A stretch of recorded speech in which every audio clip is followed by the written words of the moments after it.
Hello friends, welcome to global online Kannada. Friends, ಈ ಒಂದು ವಿಡಿಯೋದಲ್ಲಿ ನಾವು Karnataka SET 2023 paper 1 teaching and research aptitude preparation ಸಲುವಾಗಿ ರಿಸರ್ಚ್ ಆಪ್ಟಿಟ್ಯೂಡ್ ಮೇಲೆ 25 ಪ್ರಶ್ನೆಗಳನ್ನು ಡಿಸ್ಕಷನ್ ಮಾಡ್ತಾ ಇದ್ದೀವಿ. ನಿಮಗೆಲ್ಲ ಗೊತ್ತಿರುವ ಹಾಗೆ ಈ ಒಂದು ಯೂನಿಟ್ನಿಂದ ನಿಮಗೆ 5 ಪ್ರಶ್ನೆಗಳನ್ನು ಕೇಳಲಾಗುತ್ತೆ, 10 ಅಂಕಗಳನ್ನು ನೀಡಲಾಗುತ್ತೆ.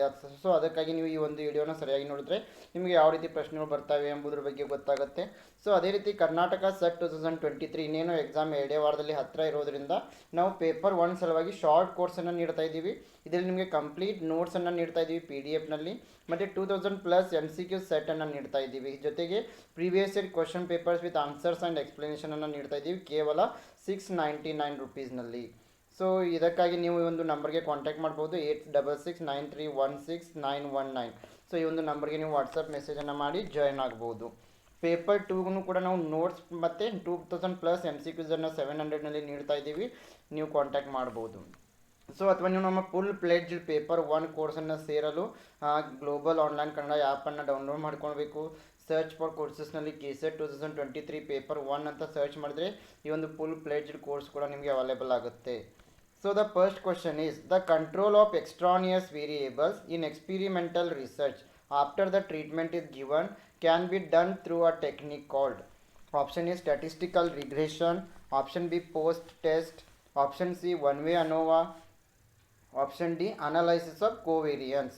ಚಿಕಿತ್ಸೆಯನ್ನು ನೀಡಿದ ನಂತರ ಪ್ರಾಯೋಗಿಕ ಸಂಶೋಧನೆಯಲ್ಲಿ ಬಾಹ್ಯ ಅಸ್ಥಿರಗಳ ನಿಯಂತ್ರಣವನ್ನು ಯಾವ ತಂತ್ರದ ಮೂಲಕ ಮಾಡಬಹುದು? ಆಪ್ಷನ್ ಎ ಸಂಖ್ಯಾಶಾಸ್ತ್ರೀಯ ಹಿಂಜರಿತ, ಆಪ್ಷನ್ ಬಿ ಪರೀಕ್ಷೆಯ ನಂತರ, option C one way ANOVA, option D ಸಹ ವ್ಯತ್ಯಾಸಗಳ ವಿಶ್ಲೇಷಣೆ. Yes, here the right answer is option D is correct answer, analysis of covariance. Question number 2. Which of the following types of studies results in finding which could not be generalized to other situations? Option A descriptive, option B historical, option C experimental, option D causal comparative. ಈ ಕೆಳಗಿನ ಯಾವ ರೀತಿಯ ಅಧ್ಯಯನಗಳು ಸಂದರ್ಭಗಳಿಗೆ ಸಾಮಾನ್ಯೀಕರಿಸಲಾಗದ ಸಂಶೋಧನೆಗಳಿಗೆ ಕಾರಣವಾಗುತ್ತವೆ? ವಿವರಣಾತ್ಮಕ, ಐತಿಹಾಸಿಕ, ಪ್ರಾಯೋಗಿಕ, ಕಾರಣ ತುಲನಾತ್ಮಕ. The right answer for this question is option b historical research. ಐತಿಹಾಸಿಕ ಸಂಶೋಧನೆಯಲ್ಲಿ ಸರಿ ಉತ್ತರವಾಗಿದೆ. So historical method, it is the collection of techniques and guidelines that historians use to research and write histories of the past. So ಈಗಾಗಲೇ ಗತಿಸಿ ಹೋದ ಘಟನೆಗಳ ಮೇಲೆ ಸಂಶೋಧನೆಯನ್ನು ಕೈಗೊಳ್ಳುವುದಕ್ಕೆ ನಾವೇನಂತ ಇದ್ದೀವಿ? Historical research. Question number 3. When a researcher checks the genuineness and authenticity of the source material, it is known as external validity, external criticism, concurrent validity, internal consistency. ಸಂಶೋಧಕರು ಮೂಲ ವಸ್ತುಗಳ ನೈಜತೆ ಮತ್ತು ದೃಢೀಕರಣವನ್ನು ಪರಿಶೀಲಿಸಿದಾಗ ಅದನ್ನು ಹೀಗೆ ಕರೆಯಲಾಗುತ್ತದೆ: ಬಾಹ್ಯ ಸಿಂಧುತ್ವ, ಬಾಹ್ಯ ಟೀಕೆ, ಸಮಕಾಲಿಕ ಮಾನ್ಯತೆ, ಆಂತರಿಕ ಸ್ಥಿರತೆ. Yes, here the correct answer for this question is option B external criticism. ಬಾಹ್ಯ ಟೀಕೆಯಲ್ಲಿ ಸರಿ ಉತ್ತರ. So question number 4. Which of the following statements is true for reliability and validity of a measuring instrument? Option A reliable test is also valid. Option B validity does not ensure reliability. Option C validity and reliability are not related. Option d valid test must be reliable. ಅಳತೆಯ ಉಪಕರಣದ ವಿಶ್ವಾಸಾರ್ಹತೆ ಮತ್ತು ಸಿಂಧುತ್ವಕ್ಕೆ ಈ ಕೆಳಗಿನ ಯಾವ ಹೇಳಿಕೆಗಳು ನಿಜವಾಗಿದೆ? Option A ವಿಶ್ವಾಸಾರ್ಹ ಪರೀಕ್ಷೆಯು ಸಹ ಮಾನ್ಯವಾಗಿದೆ. ಆಪ್ಷನ್ ಬಿ ಸಿಂಧುತ್ವವು ವಿಶ್ವಾಸಾರ್ಹತೆಯನ್ನು ಖಚಿತಪಡಿಸುವುದಿಲ್ಲ. ಆಪ್ಷನ್ ಸಿ ಸಿಂಧುತ್ವ ಮತ್ತು ವಿಶ್ವಾಸಾರ್ಹತೆ ಸಂಬಂಧವಿಲ್ಲ. ಆಪ್ಷನ್ ಡಿ ಮಾನ್ಯ ಪರೀಕ್ಷೆಯು ವಿಶ್ವಾಸಾರ್ಹವಾಗಿರಬೇಕು. Yes, here the correct answer for this question is option D valid test must be reliable. So ಇಲ್ಲಿ ಮಾನ್ಯ ಪರೀಕ್ಷೆಯು ವಿಶ್ವಾಸಾರ್ಹವಾಗಿರಬೇಕು. ಆಪ್ಷನ್ ಡಿ ಸರಿಯಾಗಿದೆ. So question number 5. The status quo of a situation in research can be studied through. Option a experimental research, option B survey research, option c historical research, option d phenomenological research. ಸಂಶೋಧನೆಯಲ್ಲಿನ ಪರಿಸ್ಥಿತಿಯ ಸ್ಥಿತಿಯನ್ನು ಯಾವುದರಿಂದ ಅಧ್ಯಯನ ಮಾಡಬಹುದು? ಪ್ರಾಯೋಗಿಕ ಸಂಶೋಧನೆ, ಸಮೀಕ್ಷೆಯ ಸಂಶೋಧನೆ, ಐತಿಹಾಸಿಕ ಸಂಶೋಧನೆ, ವಿದ್ಯಮಾನಶಾಸ್ತ್ರ ಸಂಶೋಧನೆ. Yes, here the correct answer for this question is option B survey research. ಸಮೀಕ್ಷೆಯ ಸಂಶೋಧನೆ ಇದು ಸರಿ ಉತ್ತರವಾಗಿದೆ. So the traditional definition of survey research is quantitative. It is a quantitative method for collecting information from a pool of respondents by asking multiple survey questions. Question number 6. Which one of the following variables is controlled in experimental research? Option A, independent variables. Option B, moderate variables. Option C, dependent variables. Option D, extraneous variables. ಕೆಳಗಿನ ಯಾವ ಅಸ್ಥಿರಗಳನ್ನು ಪ್ರಾಯೋಗಿಕ ಸಂಶೋಧನೆಯಲ್ಲಿ ನಿಯಂತ್ರಿಸಲಾಗುತ್ತದೆ? Option A ಸ್ವತಂತ್ರ ಅಸ್ಥಿರಗಳು, option B ಮಧ್ಯಮ ಅಸ್ಥಿರಗಳು, ಆಪ್ಷನ್ ಸಿ ಅವಲಂಬಿತ ಅಸ್ಥಿರಗಳು, ಆಪ್ಷನ್ ಡಿ ಬಾಹ್ಯ ವೇರಿಯೇಬಲ್ಗಳು. Yes, the right answer is option d, extraneous variables are controlled in experimental research. ಈ ಒಂದು ಪ್ರಾಯೋಗಿಕ ಸಂಶೋಧನೆಯಲ್ಲಿ ಈ ಬಾಹ್ಯ ವೇರಿಯೇಬಲ್ಗಳನ್ನು ಏನು ಮಾಡ್ತೀವಿ, ನಿಯಂತ್ರಣ ಮಾಡಲಾಗುತ್ತೆ. So experimental research, it is a form of comparative analysis in which you study two or more variables and observe a group under a certain condition or groups experiencing with different conditions. So ಇಲ್ಲಿ ಎರಡು ಚಲಕಗಳ ನಡುವಿನ ಅಧ್ಯಯನವನ್ನು ಮಾಡ್ತೀವಿ. ಇಲ್ಲಿ ಬಾಹ್ಯ ಚಲಕಗಳನ್ನು ಸ್ಥಿರವಾಗಿಟ್ಟಿರ್ತೀವಿ. Question number 7. Which of the following factors does not affect internal validity of an experimental design? Option A, statistical regression. Option B, maturation of subject. Option C, pre-testing. Option D, noise during experiment. ಕೆಳಗಿನ ಯಾವ ಅಂಶಗಳು ಪ್ರಾಯೋಗಿಕ ವಿನ್ಯಾಸದ ಆಂತರಿಕ ಸಿಂಧುತ್ವದ ಮೇಲೆ ಪರಿಣಾಮ ಬೀರುವುದಿಲ್ಲ? Option A, ಸಂಖ್ಯಾಶಾಸ್ತ್ರೀಯ ಹಿಂಜರಿತ. ಆಪ್ಷನ್ ಬಿ, ವಿಷಯಗಳ ಪಕ್ವತೆ. ಆಪ್ಷನ್ ಸಿ, ಪೂರ್ವ ಪರೀಕ್ಷೆ. ಆಪ್ಷನ್ ಡಿ, ಪ್ರಯೋಗದ ಸಮಯದಲ್ಲಿ ಶಬ್ದ. Yes, here the right answer is option D, noise during an experiment. So ಪ್ರಯೋಗದ ಸಮಯದಲ್ಲಿ ಶಬ್ದ. ಸೊ ಈ ಒಂದು ಅಂಶ ಏನಿದೆ ಆಂತರಿಕ ಸಿಂಧುತ್ವದ ಮೇಲೆ ಪರಿಣಾಮವನ್ನು ಬೀರುವುದಿಲ್ಲ. So noise during experiment, it is not affect internal validity of on experimental design. Question number 8. Random sampling is helpful as it is. Option A, an economical method of data collection. Option B, free from personal biases. Option C, reasonably accurate. Option D, all of the above. ಯಾದೃಚ್ಛಿಕ ಮಾದರಿಯ ಯಾವುದಕ್ಕೆ ಸಹಾಯಕವಾಗಿದೆ? Option A, data ಸಂಗ್ರಹಣೆಯ ಆರ್ಥಿಕ ವಿಧಾನ. Option B, ವೈಯಕ್ತಿಕ ಪೂರ್ವಗ್ರಹಗಳಿಂದ ಮುಕ್ತ. Option C, ಸಮಂಜಸವಾಗಿ ನಿಖರ. ಆಪ್ಷನ್ ಡಿ, ಮೇಲಿನ ಎಲ್ಲವೂ. The right answer is option D, all of the above. Random sampling, it is economical method of data collection, free from personal biases, reasonably accurate. So ಯಾದೃಚ್ಛಿಕ ಮಾದರಿ ಇದನ್ನೇ ಆರ್ಥಿಕವಾಗಿ ಡೇಟಾ ಸಂಗ್ರಹಣೆಯನ್ನು ಮಾಡಲು ಕಡಿಮೆ ಖರ್ಚದ್ದಾಗಿದೆ, ವೈಯಕ್ತಿಕ ಪೂರ್ವಗ್ರಹಗಳಿಂದ ಮುಕ್ತವಾಗಿದೆ, ಸಮಂಜಸವಾಗಿ ನಿಖರವಾಗಿದೆ. ಮೇಲಿನ ಎಲ್ಲವೂ ಸರಿಯಾಗಿವೆ. Question number 9. Internal criticism, it is required step in. Option A, experimental research. Option B, historical research. Option C, descriptive research. Option D, philosophical research. ಆಂತರಿಕ ಟೀಕೆ ಯಾವ ಒಂದು ಸಂಶೋಧನಾ ವಿಧಾನದಲ್ಲಿ ಅಗತ್ಯವಾಗಿದೆ? ಆಪ್ಷನ್ ಎ, ಪ್ರಾಯೋಗಿಕ ಸಂಶೋಧನೆ. ಆಪ್ಷನ್ ಬಿ, ಐತಿಹಾಸಿಕ ಸಂಶೋಧನೆ. ಆಪ್ಷನ್ ಸಿ, ವಿವರಣಾತ್ಮಕ ಸಂಶೋಧನೆ. ಆಪ್ಷನ್ ಡಿ, ತಾತ್ವಿಕ ಸಂಶೋಧನೆ. The right answer for this question is option B, historical research. Internal criticism, it is a required step in historical research. ಆಂತರಿಕ ಟೀಕೆ ಎಂಬುದು ಐತಿಹಾಸಿಕ ಸಂಶೋಧನೆಯಲ್ಲಿ ಅಗತ್ಯವಾಗಿದೆ. Historical research, it is a process of collecting and interpreting data about past events. So ಈಗಾಗಲೇ ಆಗಿ ಹೋದ ಘಟನೆಗಳ ಬಗ್ಗೆ ಸಂಶೋಧನೆಯನ್ನು ಮಾಡುವುದಕ್ಕೆ ಐತಿಹಾಸಿಕ ಸಂಶೋಧನೆ ಅಂತ ಕರಿತೀವಿ. Question number 10. Which sampling technique will be most appropriate to draw a representative sample of heterogeneous population? Option A, stratified random sampling. Option B, quota sampling. Option C, purposive sampling. Option D, incidental sampling. ವೈವಿಧ್ಯಮಯ ಜನಸಂಖ್ಯೆಯ ಪ್ರತಿನಿಧಿ ಮಾದರಿಯನ್ನು ಸೆಳೆಯಲು ಯಾವ ಮಾದರಿ ತಂತ್ರವು ಹೆಚ್ಚು ಸೂಕ್ತವಾಗಿದೆ? ಆಪ್ಷನ್ ಎ, ಸ್ಟ್ರಾಟಿಫೈಡ್ ರ್ಯಾಂಡಮ್ ಸ್ತರೀಕೃತ ಯಾದೃಚ್ಛಿಕ ಮಾದರಿ. ಆಪ್ಷನ್ ಬಿ, ಕೋಟಾ ಮಾದರಿ. ಆಪ್ಷನ್ ಸಿ, ಉದ್ದೇಶಪೂರ್ವಕ ಮಾದರಿ. ಆಪ್ಷನ್ ಡಿ, ಪ್ರಾಸಂಗಿಕ ಮಾದರಿ. Yes, here the correct answer for this question is option A, stratified random sampling is very helpful to draw the representative sample from heterogeneous population. ವೈವಿಧ್ಯಮಯ ಜನಸಂಖ್ಯೆಯಿಂದ sample ಅನ್ನು ಮಾದರಿಯನ್ನು ಆಯ್ಕೆ ಮಾಡಲು stratified random sampling ಅನ್ನು ಬಳಸ್ತೀವಿ. So So stratified random sampling, it is a method of sampling. It involves the division of population into smaller subgroups. These groups are known as the strata. And here the strata are formed based on the members' shared attributes such as characteristics, income, educational attainment, etc. Question number 11. Deductive reasoning helps in option A research reporting, option B formulation of hypothesis, option C data analysis, option D tools preparation. Deductive reasoning ಯಾವುದಕ್ಕೆ ಸಹಾಯ ಮಾಡುತ್ತದೆ? Option A ಸಂಶೋಧನಾ ವರದಿ, option B ಊಹೆಯ ಸೂತ್ರೀಕರಣ, option C data ವಿಶ್ಲೇಷಣೆ, option D ಪರಿಕರಗಳ ತಯಾರಿ. The right answer is option B formulation of hypothesis, ಊಹೆಯ ಸೂತ್ರೀಕರಣ. Question number 12. If a researcher conducts a research on finding out which administrative style contributes more to institutional effectiveness, this will be an example of option A ex post facto research, option B action research, option C applied research, option D fundamental research. ಸಂಶೋಧಕರು ಯಾವ ಆಡಳಿತ ಶೈಲಿಯು ಸಾಂಸ್ಥಿಕ ಪರಿಣಾಮಕಾರಿತ್ವಕ್ಕೆ ಹೆಚ್ಚು ಕೊಡುಗೆ ನೀಡುತ್ತದೆ ಎಂಬುದನ್ನು ಕಂಡುಹಿಡಿಯಲು ಸಂಶೋಧನೆ ನಡೆಸಿದರೆ ಇದು ಯಾವುದಕ್ಕೆ ಉದಾಹರಣೆಯಾಗಿದೆ?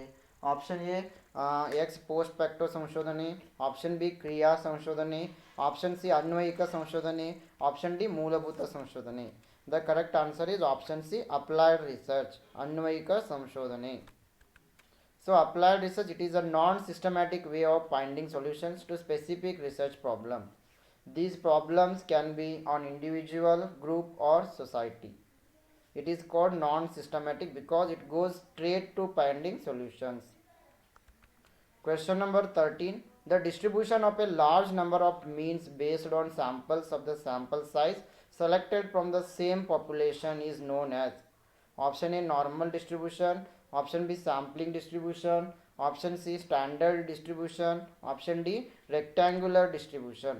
ಒಂದೇ ಜನಸಂಖ್ಯೆಯಿಂದ ಆಯ್ಕೆ ಮಾಡಿದ ಮಾದರಿ ಗಾತ್ರದ ಮಾದರಿಗಳ ಆಧಾರದ ಮೇಲೆ ಹೆಚ್ಚಿನ ಸಂಖ್ಯೆಯ ಸಾಧನಗಳ ವಿತರಣೆಯನ್ನು ಹೀಗೆ ಕರೆಯಲಾಗುತ್ತದೆ: ಸಾಮಾನ್ಯ ವಿತರಣೆ, ಮಾದರಿ ವಿತರಣೆ, ಪ್ರಮಾಣಿತ ವಿತರಣೆ, ಆಯತಾಕಾರದ ವಿತರಣೆ. The right answer is option B sampling distribution, ಮಾದರಿ ವಿತರಣೆ. Question number 14. Arrange the following measures of variability in a sequence. ಅನುಕ್ರಮದಲ್ಲಿನ ವ್ಯತ್ಯಯತೆಯ ಕೆಳಗಿನ ಕ್ರಮಗಳನ್ನು ಜೋಡಿಸಿ. Standard deviation, range, quartile deviation, average deviation. The right answer is option A. First one is range, then after range average deviation, then quartile deviation, then at the end standard deviation. Question number 15. A distribution of scores was negatively skewed. It can be stated that mean and median coincide, mean is more than median, mean is less than median, no such relationship exists. ಅಂಕಗಳ ವಿತರಣೆಯನ್ನು ಋಣಾತ್ಮಕವಾಗಿ ತಿರುಚಲಾಗಿದೆ ಎಂದು ಹೇಳಬಹುದು. ಯಾವಾಗ ಅಂತಂದರೆ ಮೀನ್ and median ಎರಡು ಹೊಂದಿಕೆಯಾದಾಗ, ಸರಾಸರಿಯು ಮೀನ್ ಮೀಡಿಯನ್ಗಿಂತ ಹೆಚ್ಚಿಗೆ ಇದ್ದಾಗ, ಅದೇ ರೀತಿ ಮೀನ್ ಮೀಡಿಯನ್ಗಿಂತ ಕಡಿಮೆ ಇದ್ದಾಗ, ಅಂತ ಯಾವುದೇ ಸಂಬಂಧ ಇಲ್ಲದಿದ್ದಾಗ. The right answer is option C, mean is less than median. So here you can see if mean, median and mode are equal, then it is known as the normal distribution. So in positive, mean is greater than median, median is greater than mode. In negative, mean is lesser than median, median is lesser than mode. Question number 16. When a researcher includes in his sample those individuals who are willing and are readily available, the sampling technique is called. Option is simple random sampling, option B quota sampling, option C snowball sampling, option D incidental sampling. ಒಬ್ಬ ಸಂಶೋಧಕನು ತನ್ನ ಮಾದರಿಯಲ್ಲಿ ಸಿದ್ಧರಿರುವ ಮತ್ತು ಸುಲಭವಾಗಿ ಲಭ್ಯವಿರುವ ವ್ಯಕ್ತಿಗಳನ್ನು ಸೇರಿಸಿದಾಗ ಮಾದರಿ ತಂತ್ರವನ್ನು ಏನಂತ ಕರೆಯಲಾಗ್ತದೆ? ಸರಳ ಯಾದೃಚ್ಛಿಕ ಮಾದರಿ, ಕೋಟಾ ಮಾದರಿ, ಸ್ನೋಬಾಲ್ ಸ್ಯಾಂಪ್ಲಿಂಗ್, ಪ್ರಾಸಂಗಿಕ ಮಾದರಿ. It is known as the incidental sampling, ಪ್ರಾಸಂಗಿಕ ಮಾದರಿ. So convenience sampling or incidental sampling, it is a type of non-probability sampling that involves the sample being drawn from the part of the population that is close to hand. Question number 17. A method of sampling that ensures proportional representation of all sections of the population is termed as. Option A simple random sampling, option B stratified sampling, option C purposive sampling, option D systematic sampling. ಜನಸಂಖ್ಯೆಯ ಎಲ್ಲ ವಿಭಾಗಗಳ ಅನುಪಾತದ ಪ್ರಾತಿನಿಧ್ಯವನ್ನು ಖಾತ್ರಿಪಡಿಸುವ ಮಾದರಿಯ ವಿಧಾನವನ್ನು ಹೀಗೆ ಕರೆಯಲಾಗ್ತದೆ. Option A ಸರಳ ಯಾದೃಚ್ಛಿಕ ಮಾದರಿ, ಆಪ್ಷನ್ ಬಿ ಸ್ತರೀಕೃತ ಮಾದರಿ, ಆಪ್ಷನ್ ಸಿ ಉದ್ದೇಶಿತ ಮಾದರಿ, ಆಪ್ಷನ್ ಡಿ ವ್ಯವಸ್ಥಿತ ಮಾದರಿ. The right answer is stratified sampling. In stratified sampling, researchers divide subjects into subgroups called strata based on characteristics such as race, gender, educational attainment. Once divided, each subgroup is randomly sampled using another probability sampling method. Question number 18. Which of the following is appropriate to test a non-directional hypothesis? ಕೆಳಗಿನವರಲ್ಲಿ ಯಾವುದನ್ನು non directional ಹೈಪೋಥೆಸಿಸನ್ನು ಪರೀಕ್ಷೆ ಮಾಡಲು ಬಳಕೆ ಮಾಡ್ತೀವಿ? One tailed test, two tailed test, both A and B, none of the above. The right answer is option B, two tailed test. Question number 19. What are the parametric tests in the following list? ಕೆಳಗಿನವುಗಳಲ್ಲಿ parametric ಪರೀಕ್ಷೆಗಳು ಯಾವುವು? F test, T test, sign test, median test. The right answer is option A. A and B are correct. F test and T test. These two are parametric tests. So ಇಲ್ಲಿ F test ಮತ್ತು T test ಎರಡನ್ನೂ ಕೂಡ ನಾವು parametric test ಅಂತ ಕರಿತೀವಿ. So parametric tests are used only where a normal distribution is assumed. Examples are T test, F test, ANOVA, linear regression and Pearson rank correlation. Question number 20. The square root of variance is. Option A standard error, option B error variance, option C standard deviation, option D deviation quotient. The square root of variance is standard deviation. Option C is right. So standard deviation is the square root of the variance. Question number 21. SPSS is. SPSS ಏನಾಗಿದೆ? Option A statistical package for scientific studies, option B statistical package for social science, option C scientific package for social scientist, option D scientific package for statistical study. Yes, here SPSS it stands for statistical package for social science. Option B is correct. Statistical package for social science. Question number 22. Which of the following terms is related to the idea of validity of a test? Errors of measurement, true score variance, common factor variance, random errors. ಈ ಕೆಳಗಿನ ಯಾವ ಪದಗಳು ಪರೀಕ್ಷೆಯ ಸಿಂಧುತ್ವದ ಕಲ್ಪನೆಗೆ ಸಂಬಂಧಿಸಿವೆ? ಅಳತೆಯ ದೋಷಗಳು, ನಿಜವಾದ ಅಂಕ ವ್ಯತ್ಯಾಸ, ಸಾಮಾನ್ಯ ಅಂಶ ವ್ಯತ್ಯಾಸ, ಯಾದೃಚ್ಛಿಕ ದೋಷಗಳು. Yes, here the correct answer is option C, common factor variance, ಸಾಮಾನ್ಯ ಅಂಶ ವ್ಯತ್ಯಾಸ. Question number 23.